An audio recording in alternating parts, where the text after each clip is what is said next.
गाडी जाताना ती होडीसारखी तरंगते. जर साईडला कोणी उभं असलं तरी पण त्याचा अपघात होऊ शकतो. आणि इथून जाताना जे आपल्या मेन रोडला आहे तिकडून खडी टाकलेली आहे, त्या रस्त्याने जाताना सुद्धा आपली जी परिवहनची वाहनं येतात आणि जी आपली खाजगी वाहनं येतात त्या लोकांना सुद्धा हे लोक रस्ते देत नाहीत, साईड देत नाहीत. ते लोकच मध्य रस्त्यावरनं चांगले मधोमध जातात. तो दगड तुम्ही वापरला, त्याची रॉयल्टी कोणाला भरली? तुम्ही शासनाला भरले. माहिती शासनाला भरल्यानंतर 25% आमच्या ग्रामपंचायत त्याचा भरणा यायला तो भरणा कुठे? कारण की पिंजऱ्याला आमची लोक घाबरत आहेत. बघा, बाकीच्यांनी सगळ्यांनी भाषणं वेगळ्या दिशेला केली, माझी जरा भाषणं वेगळ्या पद्धतीने असतील. हे पिंजरे आणि हे पोलीस फक्त आणि फक्त या अदानी अंबानीच्या आणि ह्या कंपनीवाल्यांच्या संरक्षणासाठी येत आहेत. लक्षात कशा पद्धतीने कळीस गेल्यात हे त्या कॅमेऱ्याचे डोळे फुटलेत का तुमचे डोळे फुटलेत? शांततेने आगरी कोळी समाज इथे बसलेला आहे. लक्षात घ्या, आगरी कोळी आदिवासी हा इथला भूमिपुत्र आहे. भावांना आणि बहिणींना लक्षात घ्या, जर उद्या बुलेट ट्रेन आली तर ज्यांच्या आईचे नवरे आपल्याला बिगर तिकीटचे जाऊ देतील का? अरे गरिबांना सत्यानाश करून तुम्ही जर विकास सांगत असाल तर असा विकास तुमच्या चुलीत झाला तो विकास याच्यापेक्षा बेकार शब्द वापरणार होतो. पण इथं बाया बसल्या. फाईल का बंद करून ठेवली? आम्ही मागतोय, आम्हाला जायचं. वकील साहेब सुप्रीम कोर्टात लढायचं ना? हो, वकील साहेब तयार आहेत सुप्रीम कोर्टात लढायला. त्याला मागणं करायचं, संपला विषय. तुम्ही माझ्या बरोबर आहात. परिसरातील ज्या कुणाला आपल्या कैफियत, आपली व्यथा, आपल्या वेदना इथे मांडायच्या असतील त्यांनी कृपया इथे येऊन आपले ज्या काही समस्या असतील त्या थोडक्यात मांडाव्यात. मी प्रथम सचिन पाटील जलसार यांना इथे निमंत्रित करतो. नमस्कार. आज आपण इथे आपल्या विभागामध्ये ज्या बऱ्याचशा काही समस्या आहेत त्याचं निवारण करण्यासाठी माननीय कैलास काका यांच्या नेतृत्वाखाली आपण इथे जमलेलो आहोत. आपल्या या विठ्ठलवाडीपासून ते टेंबीगोळापर्यंत बरेचसे प्रश्न असे आहेत की ते आपण सोडू शकत नाही. त्यासाठी आपल्याला प्रशासनाची गरज आहे आणि त्या प्रशासनापर्यंत पोहोचण्यासाठी आपल्याला माननीय श्री कैलास काका यांनी फार मोठी मदत करत आहेत. प्रथमतः आज विठ्ठलवाडी, मांडे, शिलटे, विराटन, जेलसार, टेंबीगोळे या भागात पिण्याच्या पाण्याची फार टंचाई आहे. आणि जे शेतकरी इकडे आहेत की त्यांना मोबदला मिळत नाही आहे, भाडा मिळत नाही आहे, त्यांना LNT वाल्यांनी सरसकट 2 वर्षापासून ते त्यांची जागा वापरत आहेत, तो त्यांना द्यावा. तसेच ते पैसे त्यांच्या डायरेक्ट अकाउंटला जावे, म्हणजे जे सातबाऱ्यावर आहेत त्यांच्या अकाउंटला ते डायरेक्ट पैसा लावे. कोणाही एजंट थ्रू ते पैसे गेले नाही पाहिजे. कारण आणि ते ओपनली डिक्लेअर करावं, कारण ते पैसे त्यांना मिळत नाही आहे. भरपूर शेतकऱ्यांची समस्या हीच आहे की आम्हाला आमचं भाडं मिळत नाही आहे. ते मिळत का नाही आहे? कारण त्यातलं जे मधलं भाडं आहे ते आपल्याकडचे एजंट लोक खात आहेत. जो शेतकऱ्यांचा हक्क आहे तो त्यांना मिळायला हवा. आपलं पोरगं रडतो तेव्हा आपण त्याला खायला घालतो. तुम्ही अजून प्रशासनाकडे ताकदीने जर उतरला, प्रशासनाला झुकायला लागेल. आम्ही शासनाच्या कोणत्याही प्रोजेक्टच्या विरुद्ध नाही आहोत. ड्रीम प्रोजेक्ट आहे, प्रधानमंत्री साहेबांचं झालं पाहिजे, पण शेतकऱ्याला मारून नाही. शेतकऱ्याला त्याचा अधिकार दिला पाहिजे, एवढंच आमचं प्रशासनाला मत आहे. आणि प्रशासनानं ऐकावं. नाही तर आज इकडे आहोत, उद्या LNTच्या शेडमध्ये बसू एवढी ताकद ही आगरी माणूस ठेवतो. आम्हाला कोणतीही लॉ अँड ऑर्डर तोडायची नाही आहे. तुम्ही केलेलं आहे, तुम्ही भोगा, ते रेक्टिफाय करून जा आणि मगच तुम्हाला इकडून जाता येईल. शेतकऱ्याचं नुकसान हे प्रत्येकाला मिळालं पाहिजे आणि त्याच्या अकाउंटमध्ये गेलं पाहिजे. आम्हाला मीडिएटर नको आहे, आम्हाला ब्रोकर नको आहे. जे मिळेल ते शेतकऱ्याचं. त्या रस्त्याचे चाळण केले. एवढे यांचे मोठाले ट्रक येतात आणि त्या रस्त्यावर येतात जातात. गाडी जाताना ती होडीसारखी तरंगते. जर साईडला कोणी उभं असलं तरी पण त्याचा अपघात होऊ शकतो. आणि इथून जाताना जे आपल्या मेन रोडला आहे तिकडून खडी टाकलेली आहे, त्या रस्त्याने जाताना सुद्धा आपली जी परिवहनची वाहनं येतात आणि जी आपली खाजगी वाहनं येतात त्या लोकांना सुद्धा हे लोक रस्ते देत नाहीत, साईड देत नाहीत. ते लोकच मध्य रस्त्यावरनं चांगले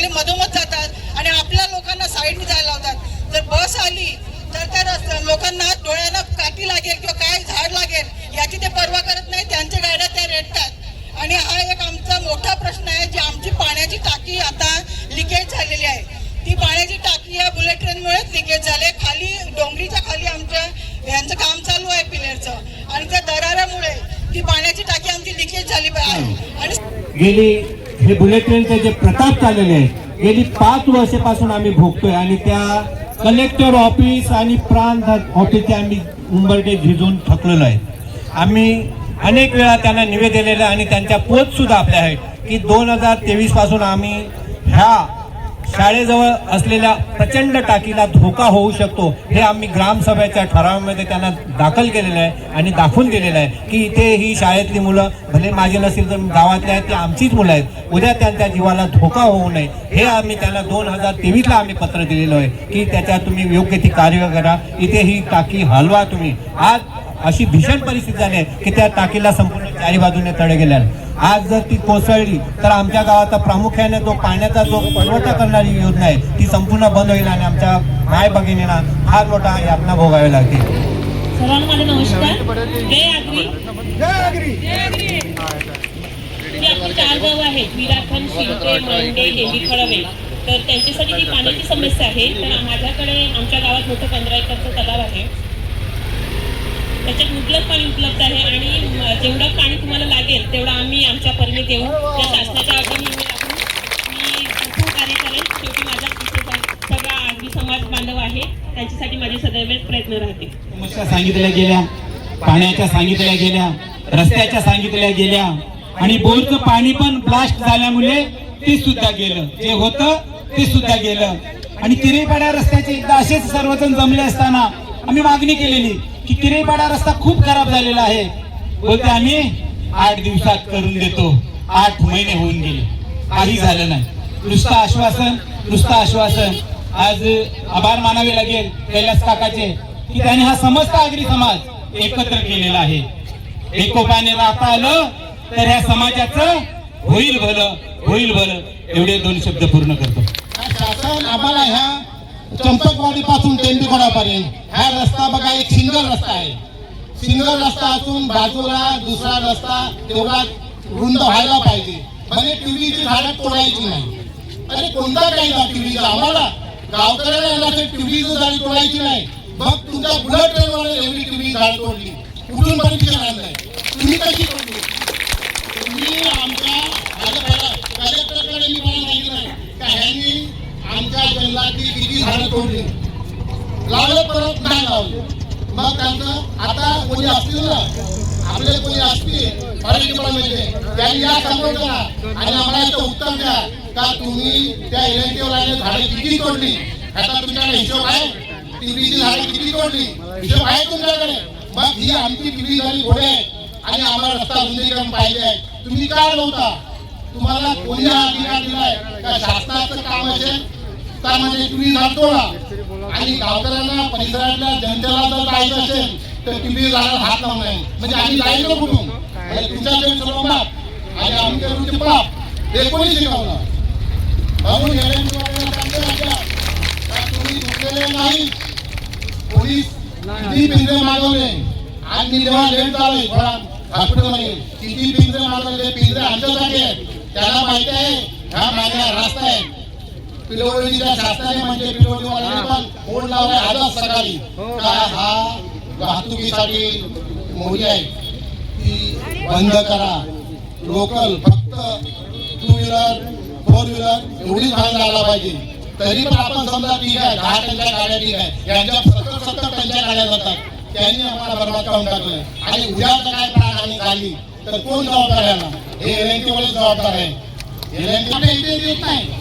तुम्हाला माहिती नाही का डोंगराचा एकच पत्थर आहे तो शेवटपर्यंत खालून कोणी बनला गेलेला आहे त्याच्यामुळे सर्व घरात काढला गेले देवाचा आणि त्यांनी कबूल केलं. आम्ही सर्वे करतोय प्राणसाहेबांनी पण तुम्ही डोंगरातून आमच्या डोंगरातून तुम्ही काय घेऊन गेले बुलेटिनची लाईन तुझी कोण ठेवलं नसते का. तुम्हाला फुकटचा दगड भेटला तिथे तो दगड तुम्ही वापरला त्याची रॉयल्टी कोणाला भरली तुम्ही शासनाला भरले माहिती शासनाला भरल्यानंतर 25% आमच्या ग्रामपंचायत त्याचा भरणा यायला तो भरणा कुठे त्यांनी आम्हाला 25% रॉयल्टीचा हिशोब प्रत्येक ग्रामपंचायत यायला पाहिजे. मेहरबानी करणं तुम्ही छोटीशी अंगणवाडी दिली म्हणून त्याला वाटतं आता आम्ही अंगणवाडी दिली कुठे अरे त्याच्या पटीने किती आमच्या जनतेला मिळून लुटलं आणि ते डोंगरावरचं मंदिर या 15 दिवसात बांधकाम चालू झालं नाही तर तुम्हाला त्या डोंगरावर बोलून धक्का मारून तुम्हाला लोटून देऊ आम्ही.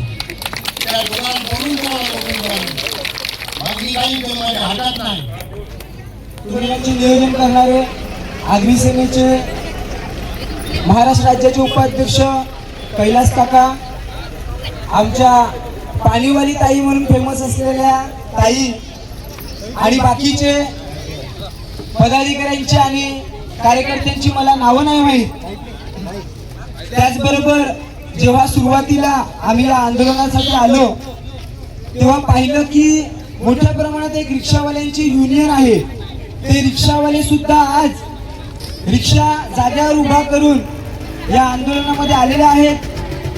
सुरुवातीला बघितलं आम्ही की बाहेरची लोक मोठ्या प्रमाणात दिसतात, मात्र गावातली कोणीच नाही दिसत. आणि तेव्हा काकाने भूमिका घेतली की हे पिंजरे तुम्ही बाजूला काढा, कारण की पिंजऱ्याला आमची लोक घाबरतायत.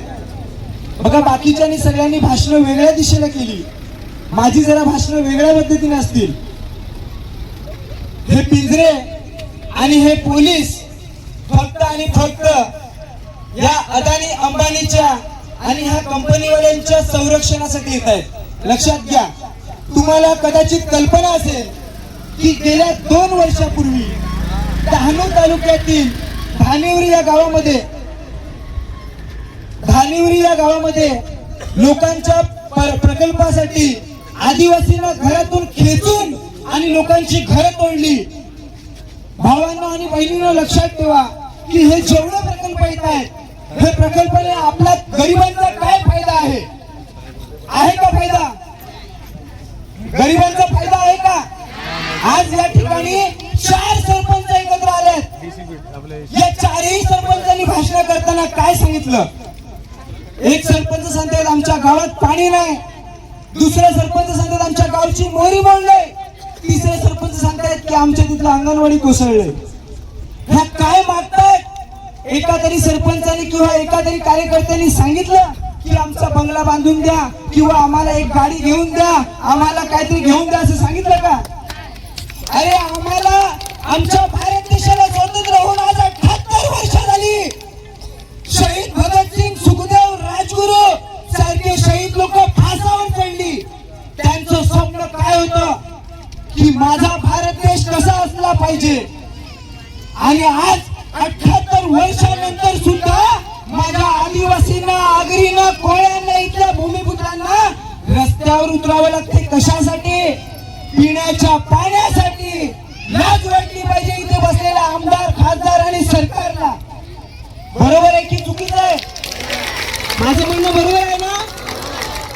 आणि जे कॅमेरे तुम्ही आज आमच्या डोक्यावरून फिरवताय, हेच कॅमेरे तुम्ही त्या कंपनीमध्ये आणि आमच्या गावामध्ये फिरवले पाहिजेत. आमच्या आग्र्यांची, कोळ्यांची घरं कशा पद्धतीने तडीस गेल्यात, हे त्या कॅमेऱ्याचे डोळे फुटलेत का तुमचे डोळे फुटलेत? शांततेने आगरी कोळी समाज इथे बसलेला आहे. लक्षात घ्या, आगरी कोळी आदिवासी हा इथला भूमिपुत्र आहे. आणि तुम्ही आमच्या गावामध्ये पाहुणे आलेत. पाहुण्यांनी पाहुण्याच्या पद्धतीने राहिलं पाहिजे. जर तुम्ही उधोरी केली तर आगरी कोळी इथं आज पटवल्याशिवाय शांत राहणार आहे. लक्षात घ्या. अरे कोणाच्या विकासासाठी तुम्ही आणताय ते सगळं? आज पण आम्हाला विरारवरून धारूरला जायचं असलं तर ट्रेनचं तिकीट नाही काढत. किती ट्रेनचं तिकीट आहे? 15 रुपये. पण 15 रुपये वाचवण्यासाठी आम्ही विदाऊट तिकीट जातो आणि विदाऊट तिकीट येतो. भावांना आणि बहिणींना लक्षात घ्या, जर उद्या बुलेट ट्रेन आली तर यांच्या आईचे नवरे आपल्याला विदाऊट तिकीट जाऊ देतील का? अरे गरिबांना सत्यानाश करून तुम्ही जर विकास सांगत असाल तर असा विकास तुमच्या चुलीत झाला तो विकास, याच्यापेक्षा बेकार शब्द वापरणार होतो. पण इथं बाया बसल्यात, नाही तर अजून बेकार शब्द आहेत. याला विकास सांगतात का? ज्या विकासाने आमची घरं उद्ध्वस्त होणार असतील, आमचं पाणी जात असेल, असा विकास सांगितला जाईल का? त्या दादाने सांगितलं की आम्हाला सरकार सांगतंय तीव्राची झाडं कापू नका. मला आज या तुमच्या माध्यमातून यांना सांगायचं आहे, ह्या जंगलातली झाडं सरकारच्या बापाने काही मुतून वाढवली का? आणि हे जंगल आम्ही टिकवलेलं आहे, आम्ही वाचवलेलं आहे. झाड कसं तोडायचं आणि झाड कसं टिकवायचं हे आम्हाला तुम्ही शिकवू नका.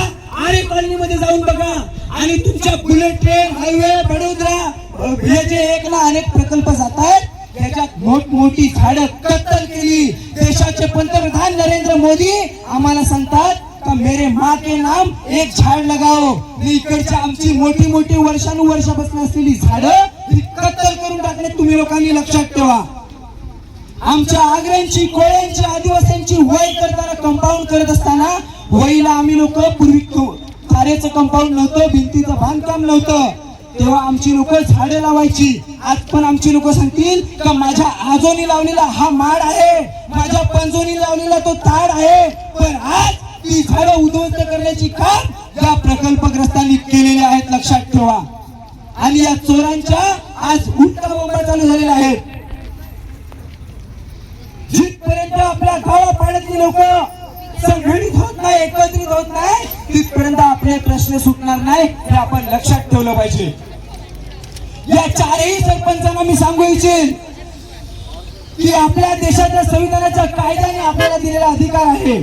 ना लोकसभा ना विधानसभा, सबसे बडी ग्रामसभा. जर माझ्या ग्रामसभेने ठरवलं की या गाड्या आणि हे प्रकल्प आमच्या गावात नको तर नको नको. दुसरी गोष्ट एक तुम्हाला सांगायची आहे, हे जे प्रकल्प आल्यात हे आज आल्यात, पण आमचे गाव आणि पाडं वर्षानुवर्षापासून या ठिकाणी वसलेले आहेत. आणि आमच्या गावापाड्यामध्ये जाण्यासाठी जे हे रस्ते केलेत, हे रस्ते गावकऱ्यांसाठी आणि स्थानिकांसाठी आणि आमच्यासाठी केलेले आहेत. या बुलेट ट्रेन किंवा या अशा LID कंपनीसाठी केलेली नाही मिळत. म्हणून आमच्या गाड्या टू व्हीलर असतात, आमची बैलगाडी असते, आमची फोर व्हीलर असते, आमचा पिकअप असतो, आमच्या रिक्षा असतात, पण त्या तेवढ्या वजन नसतात. आणि ह्यांच्या गाड्या मोठ्या मोठ्या भरून ज्या जात आहेत त्याच्याने आमच्यासाठी केलेले रस्ते पूर्णपणे मोडीत काढण्याचं काम या कंपनीवाल्यांनी केलेलं आहे. या एक ना अनेक प्रकल्प येत आहेत आणि हे प्रकल्प आपल्या माथ्यावर मारतायत आणि आपल्याला काय सांगतायत की तुम्हाला रोजगार देऊ. अरे इथल्या या कंपनीमध्ये किती स्थानिकांना रोजगार मिळाला का कोणाला रोजगार? अरे होतं नव्हतं ते काम सुद्धा आमच्या हातातून हिसकावून घेण्याचं काम या लोकांनी केलेलं आहे.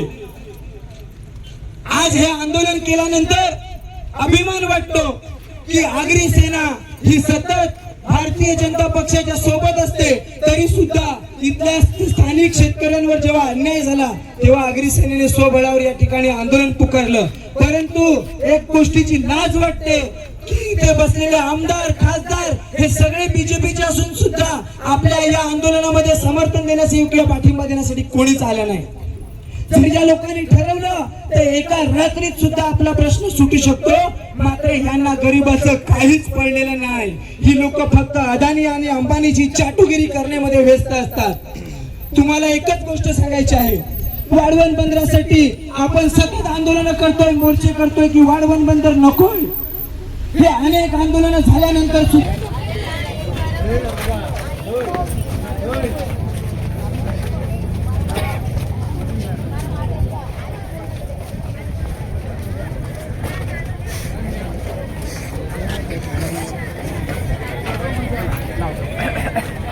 है ना सर. सर्व माझ्या बांधवांतर्फे मी विकास नाईक साहेब आणि मॅडम यांचा आभारी आहे. रेव्हन्यूचे साहेब कोण आलेले आहेत? तहसीलदार आलेले आहेत. सर आपले नाव सांगा सर. तुषार शिंदे साहेब आलेले आहेत. लोकांच्या मागण्या काय आहेत त्या आम्ही तुम्हाला देतो आणि ह्याच्यात आम्हाला जे डिस्कशन झालेलं आहे, आम्हाला रिझल्ट काय देणार ते तुम्ही सांगा. मी एक एक मागण्या आपल्याला देतो आहोत, तुम्ही त्याचं निरसन करावं आणि तुमची एक सही पाठीमागे करून देण्यात यावी. आम्ही तुमच्या समोर दिलेलं आहे. आपण रेव्हन्यूचे आहे, पोलीस प्रशासन आहे. आमचं म्हणणं काय थोडंसं वाचा. आम्हाला रिटर्न मध्ये शेतकऱ्यांना दाखवायचं आहे की बाबा यांनी घेतलेली आहेत. आजच्या आज कामं होणार नाहीयेत, आम्हाला पण कळतं साहेब. आजच्या आज कामं होणार नाहीयेत, पण जी कामं आजच्या आज होतात ती आजच करा आणि जी करायची ती कलेक्टरकडे बसू आणि त्याचा मार्ग कसा लावायचा आज शेतकऱ्यांसमोर आपण दाखवतो. बरोबर सर? आता मला सांगायचं क्षतिग्रस्त झाला तुम्ही एक तर पाडून टाका, पर्यायी टाकी तुम्ही दुसरी उभी करा, इमिजिएट पडावं त्याला, पाडणं शक्य आहे तुम्हाला. आलं लक्षात? आणि दुसरी तुम्ही त्याच्यामध्ये मंजूर करा आणि दुसरी टाकी तुम्ही भरून द्या. चौथी मागणी आहे बेकायदेशीर आरएमसी. चौथी मागणी आहे बेकायदेशीर आरएमसी प्लांट व प्रदूषण. जलसार येथे एमपीसीबी परवानगीशिवाय आरएमसी प्लांट व क्रशर चालवले जात असून त्यामुळे परिसरात मोठ्या प्रमाणात धूळ व वायू प्रदूषण निर्माण झाले आहे. यामुळे शेती, घरे व नागरिकांच्या आरोग्यावर विपरीत परिणाम होत आहे. तरी सदर प्रकरणी तत्काळ कारवाई करून प्रदूषण नियंत्रणात आणावे ही विनंती. त्याच्यामध्ये पॉल्युशनचे सेन्सर नसल्या कारणाने आणि पॉल्युशनचे नॉर्म्स फॉलो न केल्यामुळे. मग मला सांगा का इथल्या लोकांचा ज्या ग्रामपंचायत आहेत त्या ग्रामपंचायतीचं हिताचं संरक्षण होतं का? जर तुम्ही इथे कुठलाही पॉल्युशन सेन्सर नाही, आम्ही पाहून आलो काका नाही मॅम, तिथे कुठलेही नॉर्म्स पाळले जात नाही. आम्हाला तुम्ही त्वरित दाखवावे की बाबा त्याच्यामध्ये तुमच्याकडे कुठलं ऑथेंटिक सर्टिफिकेशन आहे का ज्याच्यामध्ये जे आमच्या प्रायव्हेट कॉलेजला लागू होतं. माझी प्रायव्हेट कॉलेज हा लागू होतात, LNT काय हवेतून आली, तिला पण ते नॉर्म्स फॉलो करायला पाहिजेत. मग तुमच्या काय परमिशन्स आहेत, त्याने कुठल्या परमिशन्स केल्या त्या तुम्ही इमिजिएट दाखवा. कधी चेक करणार? एक मिनिट साहेब ऐका, साधा तुमचं कोणी येऊ द्या, तुमचं एमपीसीबीचं काम आहे आणि एमपीसीबीचं काम आहे साहेब. फक्त एकच गोष्ट आहे साहेब, ऐका एकच सांगतो कसं माहिती का, आता आंदोलन हे लोकांनी चिडलेलं आहे. तिथे जे लोकप्रतिनिधी आहेत, दोन्ही गावचे सरपंच आणि जे काही आमचे प्रतिनिधी असतील, या सगळ्यांच्या उपस्थितीमध्ये एमपीसीबीने आम्हाला ते सर्टिफिकेट आणि त्या गोष्टी ऑथेंटिक समोर सादर कराव्यात. कोणाला इंडिव्हिज्युअल बोलवून, कारण आजपर्यंत LNTचे अधिकारी काय सांगतात माहिती का, आम्ही ह्याला सांगितलं होतं, आम्ही त्या आणि कोणालाही ब्रोकरला इंटरटेन करू नका. डायरेक्ट शेतकरी ते बोला, शेतकरी तुमच्या बरोबर आहे पण शेतकऱ्यांचं नुकसान करू नका एवढी विनंती करतो. सगळं झालं, मग फाईल का बंद करून ठेवली? आम्ही मागतोय, आम्हाला जायचंय. वकील साहेब सुप्रीम कोर्टात लढायचं ना? हो वकील साहेब तयार आहेत सुप्रीम कोर्टात लढायला, त्याला मागणं करायचं, संपला विषय. आणि शेवटचा विषय आहे की शिलटेपासून टेंबेगुडापर्यंत ज्या लोकांच्या जमिनी बाधित झाल्या, त्या जमिनी बाधित झाल्यानंतर त्यांना दिलेला जो मोबदला होता, हा मोबदला अतिशय चुकीच्या निकषावर दिला गेला. तुम्ही गुजरातमध्ये सरसकट मॅक्झिमम रेट होता, त्या रेट प्रमाणे गुजरातमध्ये पैसे दिले. तुम्ही डहाणू तलासरीमध्ये तिथे रेडी रेकनरचे रेट कमी होते, परंतु तो ग्रीन झोन मध्ये असल्या कारणाने तुम्ही त्याला एक मॅक्झिमम रेट जाहीर केला आणि त्याला मॅक्झिमम जो रेट आहे तो तुम्ही तिथे ऍप्लिकेबल केला आणि त्यांना दिला. मग मला सांगा, आज पालघर मधला हा जो बेल्ट होता, हा वर्षानुवर्ष ग्रीन झोन मध्ये बेल्ट आहे, इथे कधीही रेडी रेकनरचे रेट वाढले नाही. हा त्यांचा दोष आहे, शेतकऱ्यांचा नाही. मग त्या निकषावर तुम्ही त्या शेतकऱ्यांना त्या प्रकारे जो तालुक्यामधला उच्च भाव आहे तो त्यांना द्यायला पाहिजे होता, परंतु तुम्ही त्यांना रेडी रेकनरच्या रेट प्रमाणे जे भाव जाहीर केले, आज जवळजवळ काही शेतकऱ्यांनी ते घेतले कारण त्यांना त्याच्यामध्ये नॉलेज नव्हतं. आणि तोरसकरने, त्या शेतकऱ्यांचा असा आरोप आहे की तोरसकरने आम्हाला जबरदस्ती पैसे घेण्यासाठी भाग पाडलं, परंतु जवळजवळ 20 ते 22 शेतकऱ्यांनी अजूनपर्यंत जमिनीचा मोबदला घेतला नाही. बुलेट ट्रेनचं काम बिन बोभाट चालू आहे. पण मित्रांनो लक्षात घ्या, बुलेट ट्रेनचं काम 70% झालं. पहिला ऍक्विजिशन पाहिजे का पहिला काम पाहिजे? पहिला ऍक्विजिशन साहेब बरोबर ना?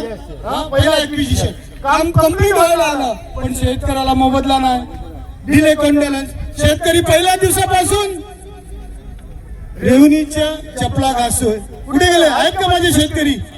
आहेत ना? किती पहिल्या दिवसापासून पाय घासतात ना रेव्हन्यूकडे. आता दिलं कंडोलन्स पाठवलाय परवा, बरोबर?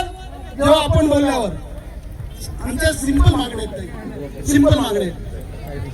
आमची मागणी काय माहिती का, शेतकरी गरीब आहे, फाटका आहे, त्याच्याकडे तिथे 3 लाख रुपये पैसे नाही मिळत. आणि दुसरी गोष्ट, तुम्ही आर्बिट्रेशन औरंगाबाद, नाशिक येथे नेमता, ही चुकीची गोष्ट आहे. तुम्ही मुंबई वडोदरामध्ये आर्बिट्रेशन पालघरमध्ये आहे आणि बाकी सगळ्या ठिकाणी आर्बिट्रेशन तुमच्या पालघरमध्ये आहे. मग तुम्ही बुलेट ट्रेनचं आर्बिट्रेशन नाशिक औरंगाबादला नेमून त्या शेतकऱ्यांना तुम्ही तिथे चपला कसा लावणार का? आमची मागणी आहे की त्यांचं आर्बिट्रेशन तुम्ही पालघरमध्ये द्यावं आणि हे विलंब माफी वगैरे त्यांचा नाही झालेला पाहिजे. हा डिले कंट्रोल त्यांच्या चुकीचे नाही झाला, हा तुमच्या चुकीमुळे झालाय. त्याच्यामुळे त्या गोष्टी सगळ्या माफ करून आणि त्यांचे जे काही स्टॅम्प ड्युटीचे 3 लाख रुपये आहेत ते माफ करून त्यांचं आर्बिट्रेशन हे पालघरमध्ये आणण्यात यावं आणि त्यासाठी जी शक्य असेल तुमच्या हे एका दिवसात होणारी प्रोसेस नाही, ही लॉंग प्रोसेस आहे. पण त्याच्यामध्ये आता काल एसडीओ साहेबांनी 6 महिने भरल्यानंतर काल डिले कंट्रोलसाठी पत्र पाठवले. पण आता ह्या ज्या काही गोष्टी आहेत ना, ह्या जितक्या लवकर तुम्हाला मार्गी लावता येतील तितक्या लवकर मार्गी लावा. 13 पैकी 9 विषय तुम्हाला उद्याच मार्गी लावता येण्यासारखे या सगळ्यांच्या मागण्या आहेत आणि आपल्या निवेदन मी त्वरित हे निवेदन माननीय जिल्हाधिकारी मॅडमच्या निदर्शनास मी आणून देईन आणि त्याप्रमाणे पुढील कार्यवाही आम्ही ताबडतोब सुरू करणार आहोत. धन्यवाद. माननीय विकास नाईक साहेबांना 2 शब्द बोलायला देतो. थँक्यू. उपस्थित सर्व बंधू भगिनी आणि आपले बाधित शेतकरी सर्व, आपले ह्या ज्या मागण्यांचे विषय आहे हे विषय काल आमच्यापर्यंत आले होते. आम्ही पाटील साहेब आणि सर्व एकत्रित बसलो होतो. सविस्तररित्या त्यांनी आम्हाला हे विषय समजून सांगितल्यानंतर LNTचे काही पदाधिकारी आणि त्यांचे जे कार्यकारी इथे प्रतिनिधी आहेत त्यांना सर्वांना आम्ही बोलावून परत एकत्रितरित्या मीटिंग घेतली. आमच्या हातातला विषय होता हा ब्रिज आहे. हेवी व्हेकल्स याच्यावरती गेल्यानंतर एखादा अपघात होऊ शकतो, एखाद्याची जीवितहानी होऊ शकते, म्हणून तो बंद करणं आवश्यक होतं. PWDने त्याचं सांगितलेलं होतं, म्हणून त्याच्या इन्स्ट्रक्शन देऊन तो आम्ही बंद करून घेतलेला आहे. काही महत्त्वाचे विषय प्रशासकीय स्तरावरून व्हेरीफाय करणं आवश्यक आहे आणि त्याबद्दलचे आदेश हे LNTला देणे गरजेचे आहे.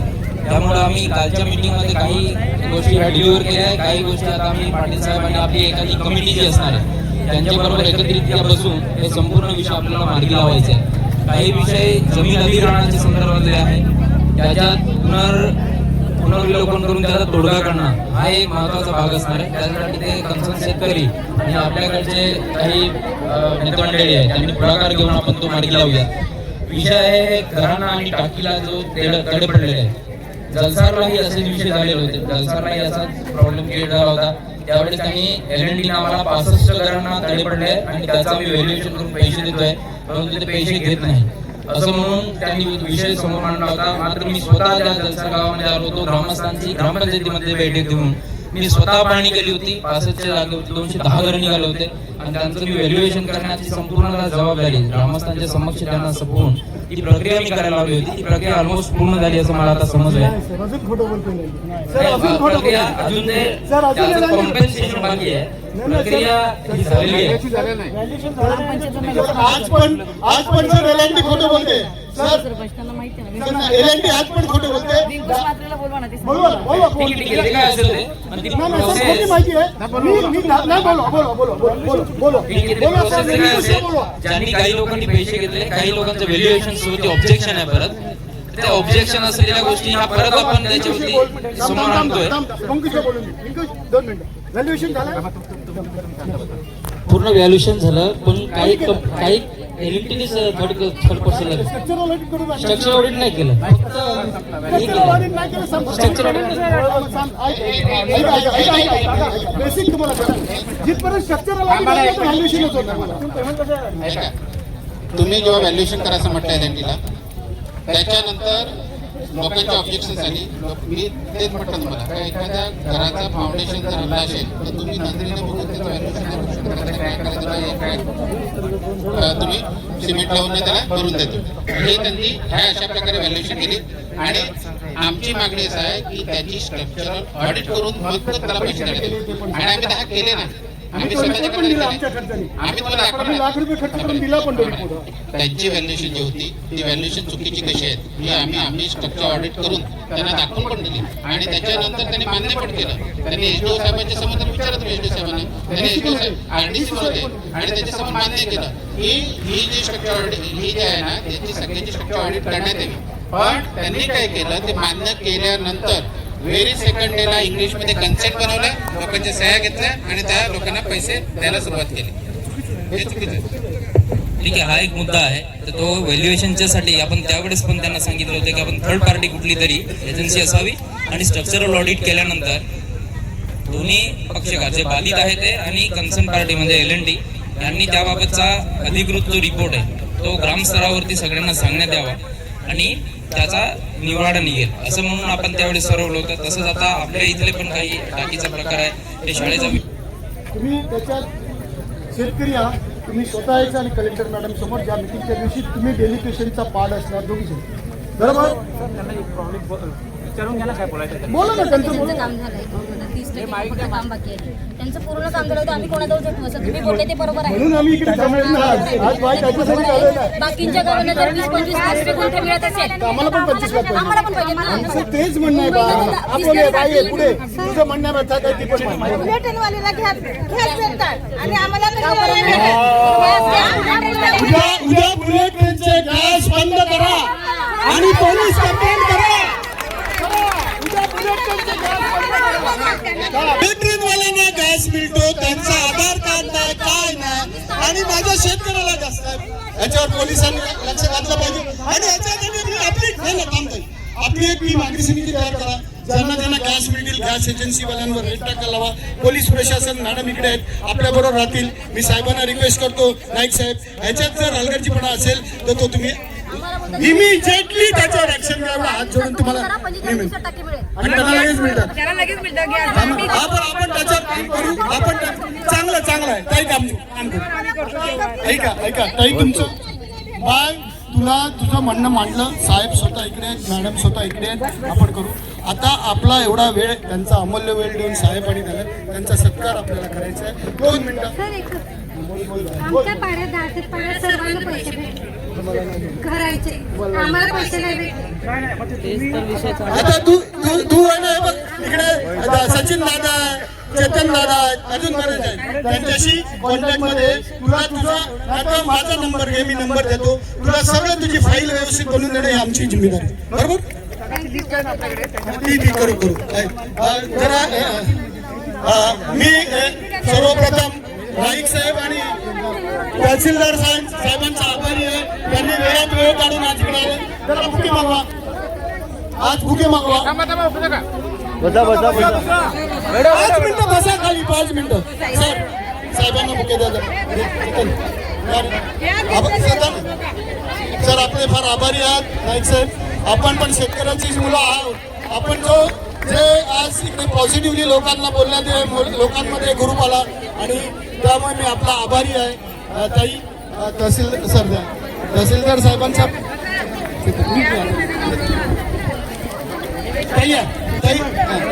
चेतन भाऊ इथे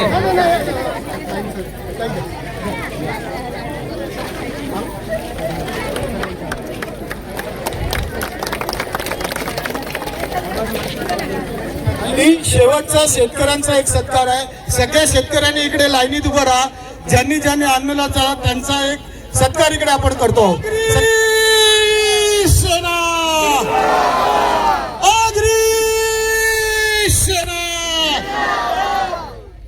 सगळ्यांचा आभारी आहे. मी मोर्चा इकडे रस्ता लोक संपवतो. आपण सगळ्यांनी शांततेने घरी जावं, कोणतीही लॉ अँड ऑर्डर तोडावी नाही एवढी इच्छा ठेवतो. आणि आजचं आंदोलन यशस्वी झालं असं मला वाटतं. स्थगित केलेलं आहे आणि जर LNTने मानलं नाही तर मग शेवटी आता दगडफेक शेवटचा पर्याय, पण तो येणार नाही असं मला वाटतं. Thank you very much. शेवटचा आगरी दंड सरपंचांचं म्हणणं आहे.